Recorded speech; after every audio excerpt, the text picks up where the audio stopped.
สบายดีอันนี้เป็นบรรยากาศยามเช้าๆอยู่วัดเสียงทองเครื่องหลวงพระบางนครหลวงพระบาง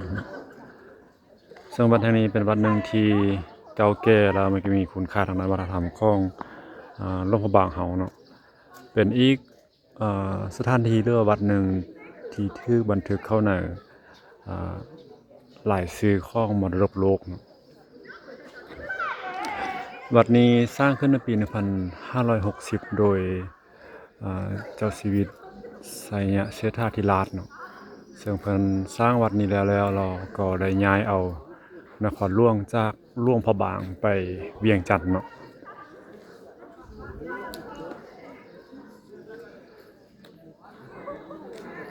อยู่บ้านเฮาอยู่หลวงพระบางเฮาเนาะถือว่ามีหลายๆวัดมีหลายๆวัดมีหลายๆสถานที่ท่องเที่ยวแต่ว่าอ่า ท่านจะสามารถสังเกตเห็นได้ง่ายๆว่าวัดนี้เนาะหรือว่าวัดใดๆที่ว่าอยู่หลวงพระบางเป็นวัดที่สร้างขึ้นโดยเจ้าชีวิตเนาะหรือว่าผู้ที่มีฐานะตำแหน่งสูงเนาะทางด้านการเมืองก็ว่าได้เนาะจะสังเกตเห็นตอนนั้นเนาะเอิ้นว่าตอนนั้นจะเอิ้นว่ายอดโซฟาเนาะยอดโซฟาตัวนั้นถ้าว่า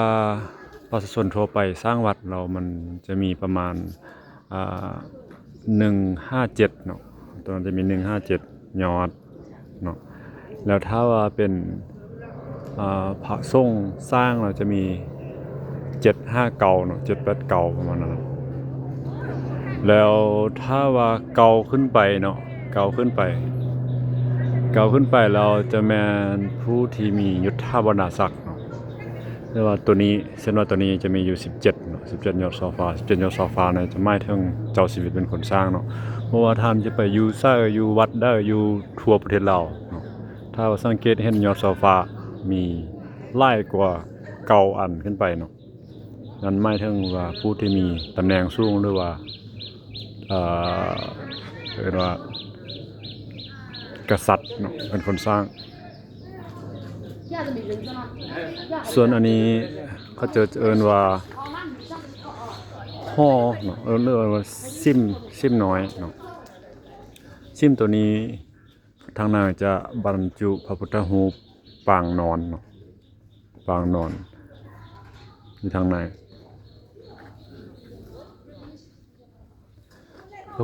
พระพุทธรูปปางนอนองค์นี้เนาะเคยได้ถูกอัญเชิญไปร่วมงานอยู่ประเทศฝรั่งเนาะร่วมงานแสดงทางด้านวัฒนธรรมอยู่ฝรั่ง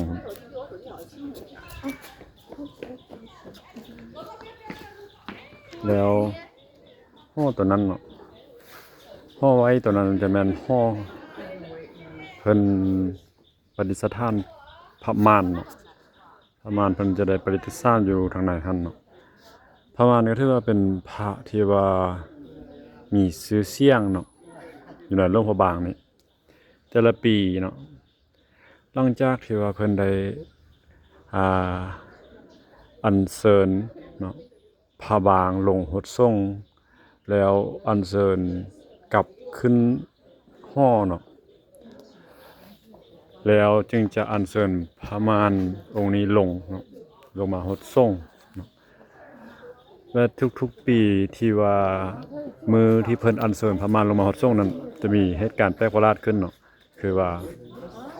จะมีฝนตกเกือบทุกปีเนาะทุกมื้อเนาะที่ว่าทุกครั้งที่เพิ่นอัญเชิญพระม่านลงมาหดส่งเนาะอันนั้นให้ทุกคนติดตามเบิ่งนะว่ามื้อใดเพิ่นอัญเชิญพระม่านลงมาแล้วจะสังเกตเห็นว่าจะมีฝนตกเนาะ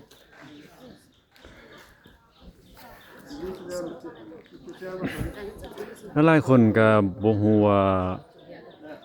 จะฮู้บ่เนาะเกี่ยวกับวัดเสียงทองเนาะเป็นหยังเพิ่นจึงเอิ้นวัดเสียงทองย้อนว่าแต่ก่อนเนาะอยู่สถานที่แห่งนี้เนาะอยู่โตซิมตัวนี้เนาะจะมีกกทองต้นใหญ่ๆอยู่นี่เนาะ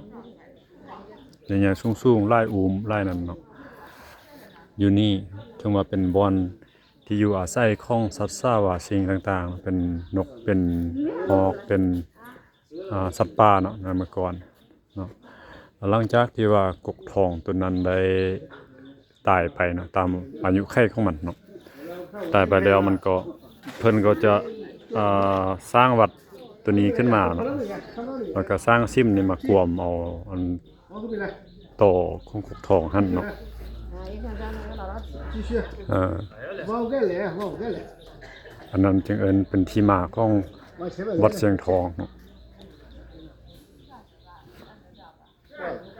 แล้วต้นไม้ต้นนี้หลายคนก็จะเอิ้นว่าต้นไม้แห่งชีวิตเนาะ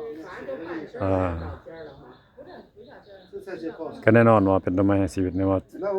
เมื่อก่อนอยู่นี่เป็นกกทองเนาะแล้วหลังจากที่เพิ่นสร้างวัดนี้แล้วเพิ่นก็ได้นั่นได้เอาอันแก้วเนาะหรือว่าเขาเอิ้นว่าภาษาจีนเขาเอิ้นว่าเหลียวหลีเนาะเอาแก้วตัวนี้มาติดอยู่ข้างล่างนี้โดยนำเอากกทองเนี่ยเพิ่นว่ากกทองเลยเนาะมาติดซะนี้เพื่อเป็นที่ระลึกเนาะหรือว่าเป็นอันให้คนรุ่นหลังได้ฮู้ว่าเมื่อก่อนนั้นอยู่นี่มีต้นทองต้นหนึงอยู่นี่เนาะ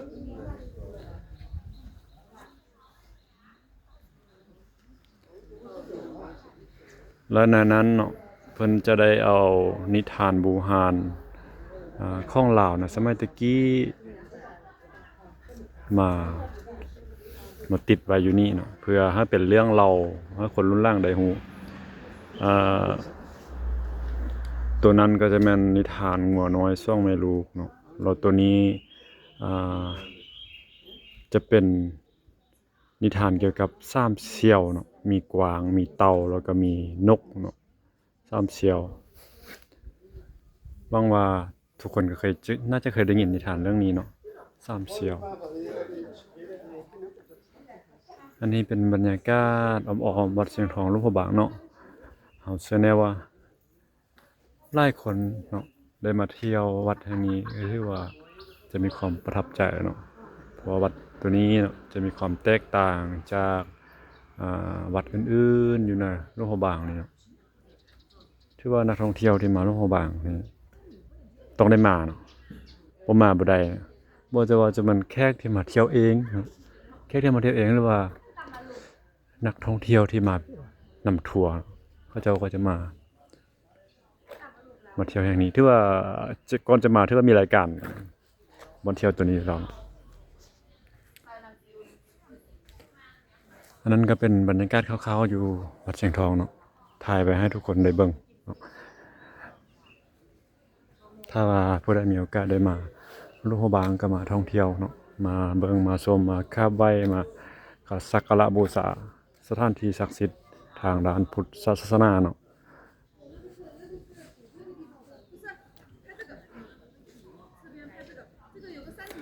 วิดีโอนี้ก็เข้าสิ้นสุดลงสำนี้เนาะไว้โอกาสหน้าพบกันใหม่บ๊ายบาย